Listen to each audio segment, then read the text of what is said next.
Aí que eu quero falar para vocês de uma inserção dentro da igreja, que acontece basicamente na Idade Média, século XI, XII, XIII, quando nós teremos as cruzadas, o contato com alguns segredos em Jerusalém, desses cruzados, que começaram a voltar para a França e erigir igrejas góticas, e começaram a trazer as Madonas Negras. Essas Madonas Negras, elas eram cultuadas em locais onde outrora houve um culto de uma divindade feminina. Seus milagres estão vinculados a locais. Da mesma forma, quando, lá naquele neolítico que eu mostrei para vocês, cada lugar daquela natureza era sagrado. Por exemplo, aqui nós temos a Nossa Senhora de Montserrat. Nossa Senhora de Montserrat, segundo a lenda, ela foi encontrada num local pedregoso, e conforme você a retirava de lá, ela ia ficando mais pesada, mais pesada, mais pesada, de forma que era impossível carregá-la. Então, ela não pôde sair daquele lugar. Ela está vinculada ao lugar. Quem foi comigo para a França, nós fizemos um caminho de 7 virgens negras, né? Essa é Nossa Senhora de Le Puy-Velay.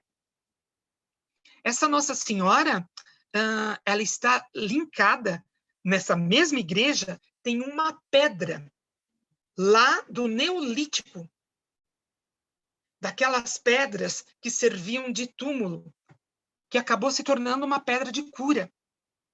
Na Revolução Francesa, eu estou falando Revolução Francesa, porque todas essas virgens negras, que eram símbolo respeitados pela aristocracia francesa, foram quebradas, eliminadas, tá ok? E cópias foram colocadas no lugar. Se a Le Puy-Velay não foi exatamente na Revolução Francesa, foi num período onde ela foi considerada bruxa e foi queimada. O que vocês estão vendo aqui é uma réplica. Tá bom? Essas figuras estão ligadas a locais como vocês também estão vendo aqui, Guadalupe,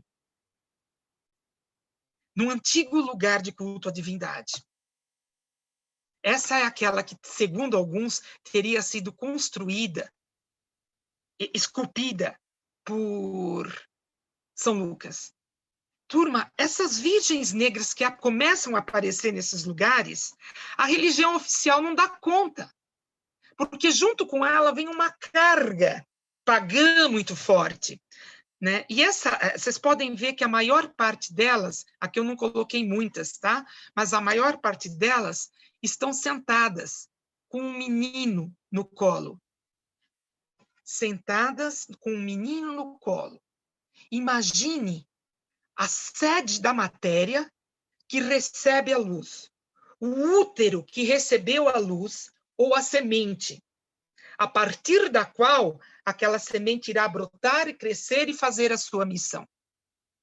O Cristo Luz precisou de uma âncora, de uma sede, de um assento para poder chegar aqui e de uma nutrição para poder fazer o seu caminho. Né? Então, normalmente elas estão nessas figuras sentadas. Mas com todo esse histórico pagão que elas estão vindo, ou de cultuação ligada ainda ao paganismo, a igreja não dava conta. Então, vamos oficializar. Vamos oficializar. Né? Aqui vocês estão vendo em Chartres. Essa chama Notre-Dame de Souster. Ela está no mesmo lugar onde outrora fora um templo galo romano, e antes disso, um local onde os druidas se reuniam e tinham um culto ao feminino mãe. Ela foi tão procurada para ir aqui embaixo, que eles resolveram colocar uma outra Nossa Senhora, uma outra Notre-Dame, uma outra Madonna Negra, na parte de cima da igreja, para tirar um pouco o culto dessa Nossa Senhora de debaixo da terra. Essa Notre-Dame do Pilar, que era uma virgem negra. Tá bom? Qual não foi a nossa surpresa, em 2018, chegar lá e viram isso que vocês estão vendo aqui. Ela foi embranquecida. As Madonas Negras deram muito trabalho, tá ok? E agora, nessa última meia hora, eu quero fechar com vocês. Eu vou chegar em Aparecida, a nossa Madonna Negra. Mas eu vou pedir para o Guata, essa é uma obra do Guata, No Coração do Rio, e vocês estão vendo um rio serpente aqui. Eu vou pedir para ele contar para a gente a história da lenda que tem dessa serpente com Aparecida. E nós vamos entrar nessa Aparecida. Guata! Ei, nossa, que história linda, Vaneri. Quanta coisa, né? Coisas lindas. Então, quando eu cheguei em Jacareí, em 2003, eu que sou filho de contador de histórias, meu pai era um grande contador de histórias, eu sempre gostei. E rapidinho, quando eu cheguei, eu fui atrás de algumas histórias da cidade, e uma delas, que eu conheci um pouquinho depois com o Alberto Capuz, que é um historiador de Jacareí, foi sobre a lenda da Cobra Grande de Jacareí, que a padroeira de Jacareí é Nossa Senhora da Conceição, e em um dos murais da matriz, né, da igreja matriz, tem a Cobra Grande, tá? Em uma das obras de arte lá que fizeram, os vitrais, tem a Cobra Grande. E, para minha felicidade, ano passado, dentro de uma lei de incentivo, eu pintei uma obra imensa, de pouco mais de 10 metros quadrados, para contar essa lenda e me familiarizei mais com ela. Que diz o seguinte: entre os séculos XVI e XVII, Jacareí, o rio Paraíba do Sul, que corta a cidade, as pessoas começaram a ficar muito amedrontadas por conta de uma suposta serpente gigante, que começou a devorar seus moradores e toda a criação, né? As galinhas, os porcos, as vacas, os cavalos do entorno. E a cada cheia do rio, né, essa cobra voltava e começou a comer também os barrancos, e sempre ia derrubando os barrancos próximo à igreja, aos fundos da igreja matriz. E as pessoas diziam e associavam-na ao demônio. É o demônio que está vindo aqui, devorando as pessoas, os animais, ele quer derrubar o nosso templo, a nossa igreja. Então, o que eles fizeram? Uma pessoa fez uma procissão, isso tem registros, relatos históricos, né, documentos disso. Um negro, né? Um negro vários negros fizeram essa procissão, e num determinado momento, na beira do rio, alguém, para acalmar o demônio, a cobra, jogou uma imagem de Nossa Senhora da Conceição nas águas. Aí tem várias versões, que quando a imagem tocou as águas, a cobra grande desapareceu, foi para o fundo do rio Paraíba e está lá dormindo até hoje. Uma outra versão conta que quando a imagem tocou a água, ela começou a cantar e foi sendo levada pela água, e a cobra a seguiu para nunca mais voltar. Outra versão diz que essa mesma imagem, ela desapareceu em Jacareí e foi encontrada em Guaratinguetá pouco tempo depois, e segue fazendo milagres até hoje, que seria a imagem de Nossa Senhora Aparecida, né? Quantas... Seguindo o curso do Rio Paraíba. Seguindo, né, o curso do Rio Paraíba, né? Essa imagem seria a suposta imagem de Nossa Senhora Aparecida, padroeira do Brasil hoje. Enfim, a melhor coisa dessa história é que o demônio, a cobra grande, nunca mais voltou, a igreja está preservada até hoje, e a população, com a fé em Nossa Senhora, né, ela pôde viver sossegada por muitos anos. Até hoje, né? Essa é a história. E essa obra que eu pintei, ela dá nome à exposição, que aconteceu em 2016, em São José dos Campos, e que acontece online agora, né? E ela retrata um pouquinho da natureza, o Rio Paraíba, com suas águas barrentas, né? E o achado da imagem de Nossa Senhora Aparecida pelos 3 caboclos. A cobra grande, né? E a cobra grande à espreita, sempre perto, né? E o primeiro milagre de Aparecida foi o surgimento, né, a aparição dos peixes, trazendo aí uma mensagem de abundância para o nosso povo. Oh. Acho que é isso. Gratidão, querido. Eu vou retomar, turma querida. Tudo bem, Guata? Posso falar? Bom, Vaneri, eu acho que o som do seu computador está aberto. Só um minutinho. Deixa eu só finalizar aqui. Ó, a imagem foi encontrada primeiro, segundo os registros históricos, e depois a sua cabeça. Só isso já seria um milagre, porque se o Rio Paraíba do Sul é muito grande e caudaloso hoje, imagina naquela época. Ele seria muito maior, muito mais viçoso, né? E eu não queria retratar uma santa sem a cabeça. Então, quem olhar a pintura de perto, tem uma faixa no pescoço, é como se o caboclo tivesse pego o corpinho da imagem, colocado a cabeça, erguido, e a própria luz de Nossa Senhora seria o nascer ou o pôr do sol no grande mar de morros, né, que nós temos aqui no Vale do Paraíba. Tá bom? Oh, lindo, Guata. Essa obra me toca profundamente quando eu vejo, né? E fiquei muito encantada. Agora melhorou o som, né? Quando eu vi a presença da serpente, eu posso ter um olhar a respeito de um monstro, tá bom? Ou eu posso ter o olhar da conexão com um legado. Um legado que, como a gente viu lá atrás, estava ligado de uma forma muito vinculado à presença do sagrado da natureza, essa presença da serpente, né? Claro, a serpente na religiosidade judaica, cristã e muçulmana, ela foi demonizada, né? Mas nós vimos que antes ela tinha elementos outros. Então, eu tenho essa presença dessa serpente que eu não sabia, Guata. Foi muito legal você trazer, né? E aqui, de novo, olha, o Guata coloca o rio lembrando essa casca de uma serpente, né? Realmente, veja que curioso, gente. Aparecida é oriunda das águas.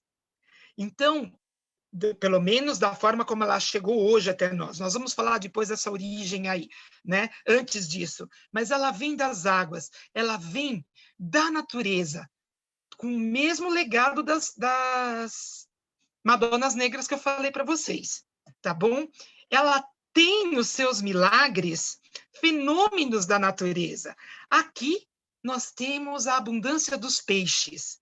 Quando que a abundância do peixe acontece? Como o Guata lembrou, depois que o corpo e a cabeça são conectados. Corpo, terra, cabeça, mente, espírito, mãe e pai. O milagre acontece quando nós unimos essas duas possibilidades, ainda que de forma simbólica. Quando corpo e mente, corpo e espírito estão em conexão. Né? Aqui nós temos fenômenos da natureza, porque um dos outros milagres é quando as velas se acenderam, né? O povo estava se preparando para orar, para a Aparecida, lá no comecinho acendeu, iam iniciar as orações, apagou-se as velas. A moça responsável ia acender novamente as velas e elas se acendem. Aqui é o homem que estava se afogando, pediu por Aparecida e ele flutua nas águas do Rio Paraíba. Ou então esse que estava sendo, numa floresta, ia ser devorado por uma onça, e ele clama por Aparecida. Percebam os elementos da natureza aí presente nessa Nossa Senhora, que vem das águas de um rio chamado Imprestável. Rio Paraíba. Paraíba significa rio imprestável. Reparem, vamos fazer só uma correlação? Piton veio da onde? Do lamaçal, do resto do lamaçal da criação do mundo, quando o mundo é preparado. Lilith veio da onde? Ou da poeira, tá bom? Ou da casca. Não pense vocês que é uma consideração pejorativa, não. Tá bom? É porque na escuridão existe a luz. A presença da luz dentro da escuridão. É ela que faz o elemento da transmutação acontecer. Bom, eu estou fazendo um olhar simbólico, como eu falei para vocês. Se dessa vez vocês esperavam um olhar apenas cristão, não é isso que eu estou trazendo, tá bom, meus queridos? Eu estou fazendo um link com um legado muito arcaico. Outro elemento aqui que eu queria trazer para vocês. Aparecida também teve os seus... No comecinho, onde foi feito... Saiu da casa do Felipe Pedroso, né? E fizeram uma primeira... Isso aqui é só um desenho, mas um primeiro local para esse culto. Isso ia dar problema para a igreja. Aí você pega aquele livro Aparecida, do Rodrigo Alvarez, tá bom? Então, a igreja tratou de dar um jeito de canonizar, introduzir, oficializar rapidamente, porque estavam acontecendo curas, estavam acontecendo milagres voltados para a natureza, e para o pessoal transformar isso em outra coisa não demorava muito. Então, vamos oficializar, tá bom? Eu estou lendo, gente, com um olhar bem histórico, bem mais crítico mesmo, tá? Mas sem tirar a divindade e os milagres que estão acontecendo. Milagres esse que atende a todos, inclusive aqueles que não têm espaço e vez na sociedade. Eu estou falando da libertação do negro, do escravo, tá bom? Quando ele passa por Aparecida e se rompem as correntes. Atende tanto ao escravo quanto a princesa Isabel, quando vai pedir fertilidade em Aparecida, em Nossa Senhora Aparecida. Ela é renegada. Assim como foram renegadas, como foram tidas, não consideradas, as outras Madonas Negras. Nossa Senhora continua fazendo os milagres que se relacionam com uma fé que está vinculada a elementos muito fortes e arcaicos. Aqui eu estou trazendo para vocês essa Nossa Senhora original, e eu estou mostrando porque Frei Augusto dos Anjos é quem teria sido aquele que esculpiu a Aparecida, né? Então, estou mostrando uma obra dele e do seu tutor, tá? Aquele que ensinou Frei Augusto dos Anjos. Não se tem certeza, Frei Augustinho da Piedade. Só para a gente comparar os elementos, para a gente ter uma ideia, tá bom? Ela era realmente... O Frei, se ele produziu uma Nossa Senhora Imaculada Conceição. Ela tinha essas cores vermelho e azul presentes, tá ok? Porque nesse período do século XVII, ela foi encontrada em 1717, mas um pouco antes, em 1640, esse senhor aqui, o Dom João IV, que inaugura a dinastia dos Braganças, é dele que virá, ele é o primeiro rei das dinastias dos Braganças. Ele consegue recuperar Portugal, que estava sob domínio espanhol. E ele intitula Nossa Senhora da Imaculada Conceição como a padroeira de Portugal. A partir de então, as colônias de Portugal começam a produzir a padroeira. Isso durante anos, tá bom? Foi acontecendo durante anos. Possivelmente, uma delas não deu muito certo e foi jogada no rio. Aí vem a história do achado, tá ok?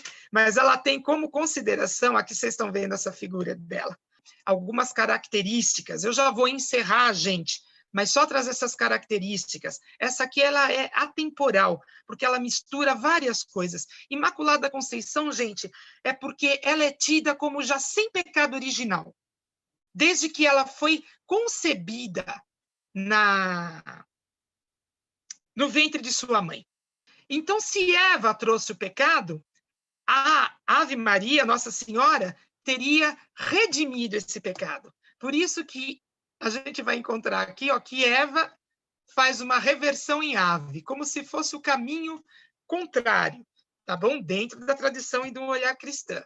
Vocês vão encontrar aqui, olha, e sim, outra coisa importante, foi o sim de Maria, que a gente encontra no Magnificat, tá? Quando ela fala, o anjo aparece para ela e fala, o Espírito Santo vai produzir o filho do Pai, né? Através de você. O Pai vai se encarnar através de você. E ela fala sim. A partir daquele, o livre-arbítrio acontece e ela autoriza. E a partir desse feminino. que vai estar acontecendo a chegada da luz.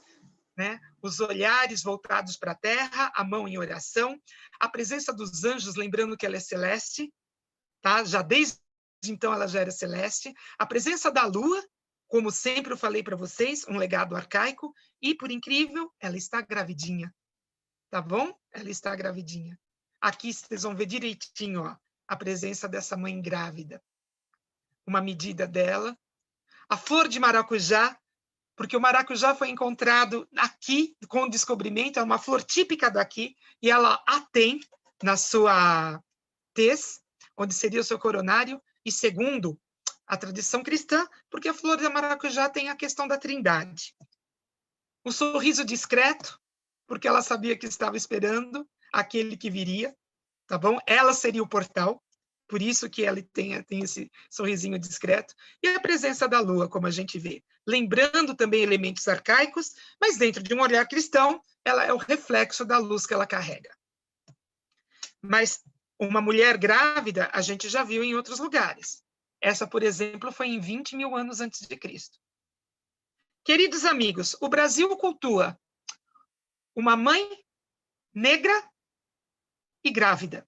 Tem veneração e encontra refúgio e encontra eco das suas dores para uma mãe negra e grávida, enegrecida pelas águas do Rio Paraíba. Aqui é uma consideração que eu faço, mas é muito curiosa. Pelo menos eu observando. Ela é feita do barro paulista, de cor vermelha dos nossos indígenas. A matéria-prima dela é índia.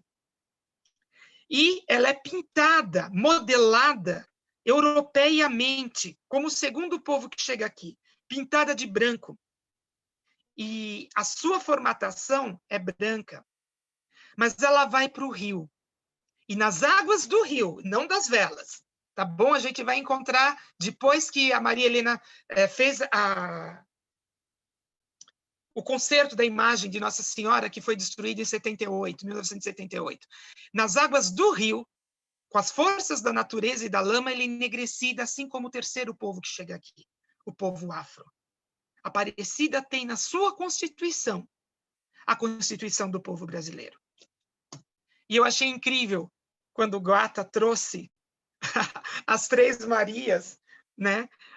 Essas três formas de santa, que por sinal lembram muito a Aparecida, tá? Mas cada uma com o seu elemento presente nessa figura que nós temos como mãe.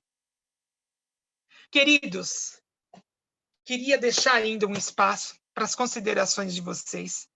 Essa figura é força, essa figura é força, é fé, tá bom? Ela traz todos os elementos que nós temos presentes nas mesmas Madonas Negras, que conseguem conciliar a Mãe Celeste, a Nossa Senhora branca, com os elementos da terra, com os elementos da fertilidade, com os elementos das dores imediatas, que nem sempre se alcança ressonância na figura divina onde você não consegue ver. Simplesmente você sabe que é transcendente e está em todos os lugares. Então fica aqui, né, essa força especial que foi tida a partir do povo e da Constituição do nosso Brasil. Queria deixar para considerações, perguntas. Foi uma linha histórica muito... não sei se deu para, em uma hora, uma hora e pouco, conseguir fazer sentido essas conexões. Vaneri, que presente, que coisa mais linda você nos deu nesta noite, né? Abençoada. Que lindo! Eu que fico feliz. Eu vou pedir agora para as pessoas que começaram que estão prestigiando a gente, quem quiser fazer perguntas, manda no chat umas 4 perguntas. Eu vou desativar o som. O João vai desativar o som. Enquanto vocês vão formulando essas perguntas, eu queria falar rapidinho, Vaneri, uma curiosidade sobre a santa indígena que eu pintei, para as pessoas entenderem. Ué, o Guata está fazendo... Por favor, Guata, é verdade. Tá? Obrigado por colocar o slide. Então, gente, essa exposição, eu fiz uma homenagem às nossas 3 vertentes, né? Como nossa base. O indígena, que aqui já estava, fazendo uma santa indígena. Tá? Elas estão infantilizadas, porque a exposição recebeu dezenas e dezenas de escolas, eram milhares de crianças que passaram, foram 35 mil visitações em cerca de 3 meses, muita gente, e grande parte crianças, né?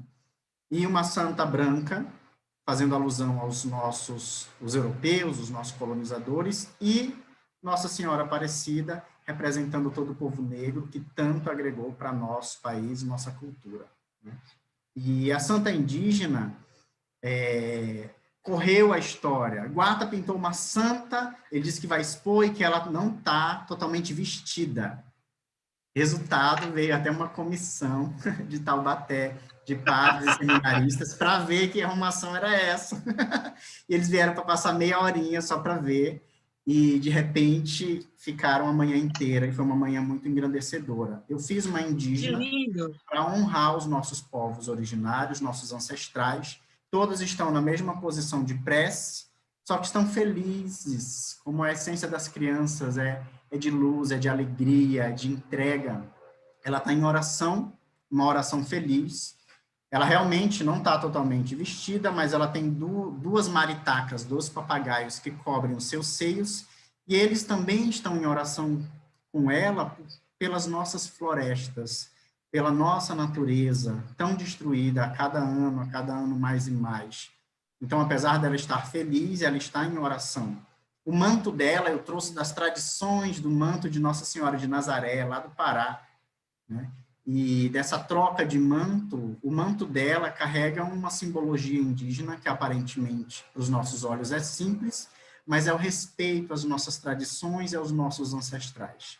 E a coroa nada mais é do que o próprio cocar, que é feito de elementos naturais e que representa quem ela é. Tá? Então, foi minha pequena doação. Dentro da linguagem naif, singela, para quem não conhece, muitas pessoas, há séculos isso é feito, tá? Elas não tinham dinheiro para comprar as suas imagens. Então, elas iam nas igrejas e, quando chegavam em casa, produziam seus próprios santos, sejam pintados ou esculpidos ou modelados. E esses santos, às vezes, saíam com características das pessoas que as fizeram. Eu vou fazer mais baixinho como eu, como minha família. E assim surgiu, dentro da linguagem naif, os santeiros imaginários. São pessoas que constroem, que produzem os seus próprios santos, batizam esses santos e atribuem os valores e as qualidades e características que a pessoa quer. Né? Isso é muito lindo, porque a gente pode, sim, canalizar a nossa devoção, a nossa gratidão a uma imagem que nos representa mais. Então, é o que eu queria falar a respeito da santa indígena, que foi meio polêmica. Acho muito para bom. Você ver como o feminino incomoda, Guata. Como a gente precisa colocar roupa, né? Como não pode ser sagrado o seio. E às vezes eu ficava me perguntando, quando eu via São Sebastião, né, naquele tronco, com quase nu, o Jesus também quase nu, e as Nossas Senhoras todas vestidas. São questões que quando a gente vai se perguntando, a gente vai considerando as raízes históricas disso, né?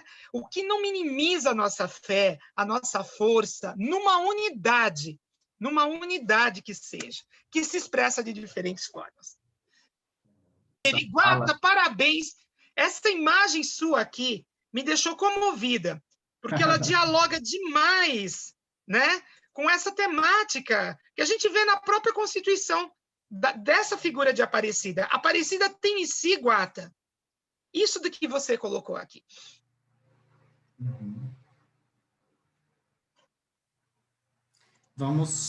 Obrigado, Vaneri. Vamos abrir os microfones e ver quem tem perguntas? Vamos lá, né?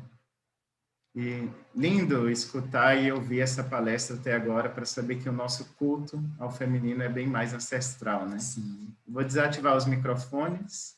Quem quiser fazer pergunta, é agora. Só abrir o seu microfone. Boa noite, eu sou a Alessandra Lontra, sou aqui de João Pessoa, jornalista, conheci o Guatassara e o Paulo aqui em Xande Jardim, né, em Areia. E parabéns, Vaneri, pela excelente palestra. A gente voltou no tempo, né, na história, foi uma verdadeira aula da história, linkando, né, esse sagrado feminino, a terra, né, aos nossos ancestrais, a tudo que somos hoje, né? Foi um resgate e culminou aí no final com esse desenho fantástico do Guatassara que, né, foi totalmente assim, né? Parece que combinaram. Né? Foi perfeito, uma obra assim digna de uma grande exposição, viu? Porque é linda demais, muito e muito representativa. Então, só queria parabenizar aos três. Obrigada pelo convite, né? Por estar aqui num momento tão rico, né? Para a gente aprender. Obrigada. Vaneri, querida, eu só queria fazer uma consideração. Quando você falou da tese de mestrado, não, foi tese de doutorado, tá? E foi tese da região, onde eu trabalhei o feminino, o sagrado feminino e a serpente, né? Eu fui orientada pela doutora Maria Gabriele Rosim. Então, não foi mestrado foi outra coisa, tá? Obrigada. Foi lindo a sua fala, né? Gostei muito. Beijo.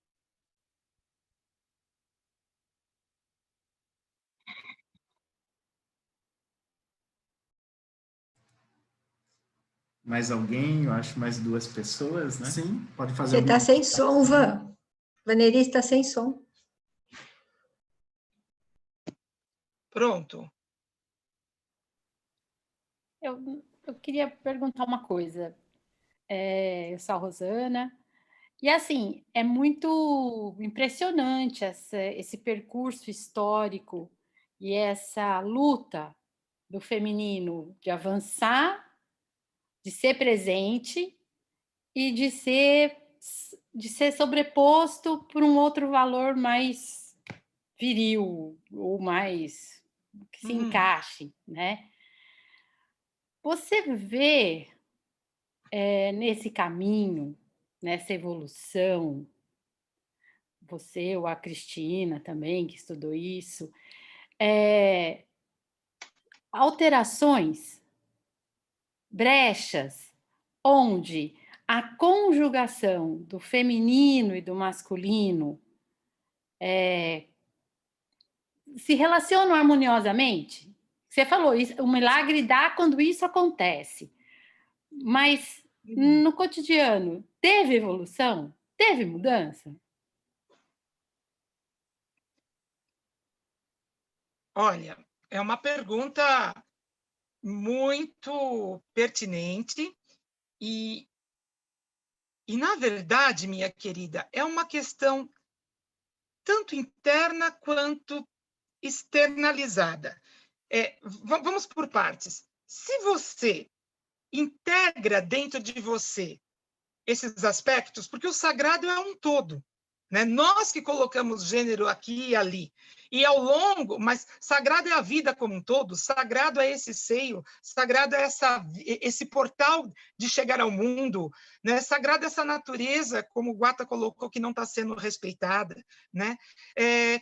Quando você internamente entende isso tudo como sagrado, assim como sagrado as leis de não matar, não roubar, né? Quando você integra tudo isso numa unidade, sim, está acontecendo. Mas quando você não traz isso para o cotidiano amplo, né? Você está separando. Porque se a natureza fosse sagrada, do jeito que a gente está vendo que foi num legado, não estariam acontecendo coisas que acontecem hoje. E que deixa passar batido, né? Isso não estaria, talvez, acontecendo nesse âmbito. Talvez o sagrado feminino ainda está distante de questões que foram proibidas. Ainda está distante. Mas sim, Rosana, está acontecendo uma aproximação. Está acontecendo um olhar aonde se busca essa integração dentro de nós mesmos para acontecer coletivamente também. Esse é um olhar que eu tenho. Vaneri, eu acho que esse é um caminho, porque, na verdade, a gente precisa resgatar esse feminino em muitos momentos, porque o papel da mulher foi muito depreciado, né? O que você coloca aí em muitos momentos. Então, eu acho assim, são conquistas que a gente já vê alguma coisa aparecer, mas que é um trabalho de formiguinha, né? Além do posicionamento pessoal, coletivamente, eu acho que ainda tem muito que a gente buscar isso, né? Por isso que eu falo da integração, com certeza. Com certeza, Nadine. Tanto a questão do contexto histórico como do contexto político, né? Eu acho que as duas coisas são bem integradas, a posição da mulher, a posição da mulher negra, né? Então, eu acho que assim, todo esse processo que está acontecendo, mais especificamente no Brasil, vou falar porque não tenho conhecimento também maior, mas essa mulher está sendo lapidada por nós, né? Então, essas mudanças vão ocorrer a partir de cada pessoa, né? E com a participação da comunidade também. Então, eu acho que isso é um momento de você dar voz para esse sagrado ser retomado, né? Sim, por isso... isso... âmbito aí, né?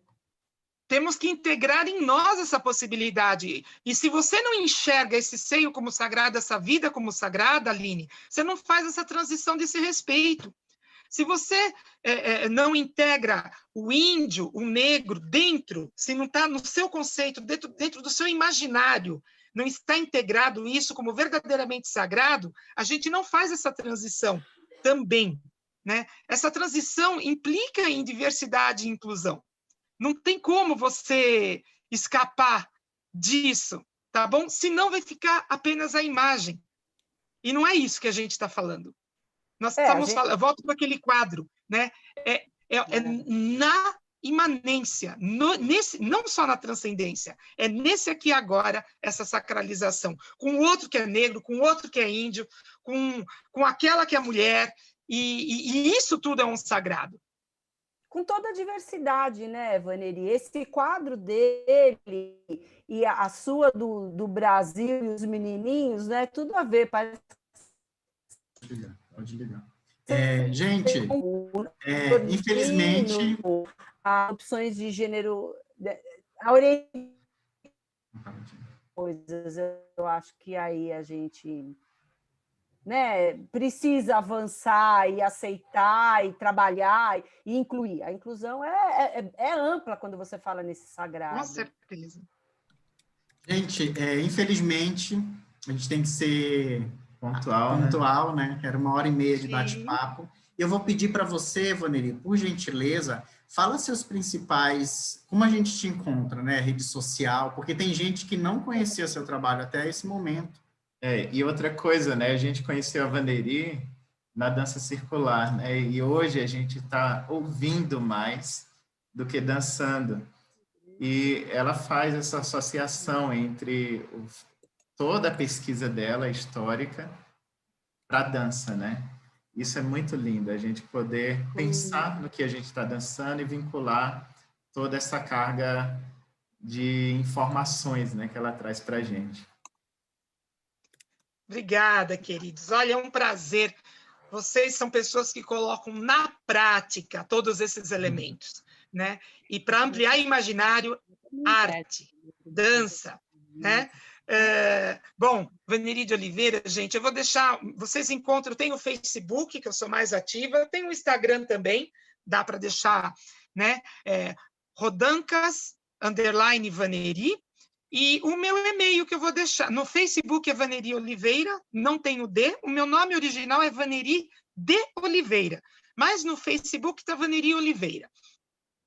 E o e-mail, para quem quiser, pode contatar vaneri.oliveira@gmail.com. Eu só tenho a agradecer, meninos, porque vocês estão fazendo um trabalho maravilhoso e abrindo espaços, tanto que estou eu aqui podendo falar, acho que pela primeira vez, nessa amplitude toda. Eu faço isso de forma mais focada, mas agora de forma mais ampla. O meu beijo, minha consideração e carinho por o que vocês trazem, tá bom? Tamiri, se Deus E obrigada quiser. a todos vocês que ficaram até aqui agora, poxa. Olha só, uma informação. Toda essa aula ela está gravada no nosso canal do YouTube, Guatassara Brasil, né? São tantas informações que eu acho que vale a pena a gente assistir de novo para ver detalhes, né? Porque cria um rebuliço tão grande que a gente quer fazer a pergunta tudo agora, né? E assim, gente, ó, sigam lá nossas páginas, @GuatassaraMonteiro, @GuatassaraBrasil no Instagram. E agradeço, Vaneri, do fundo do coração, a todos vocês.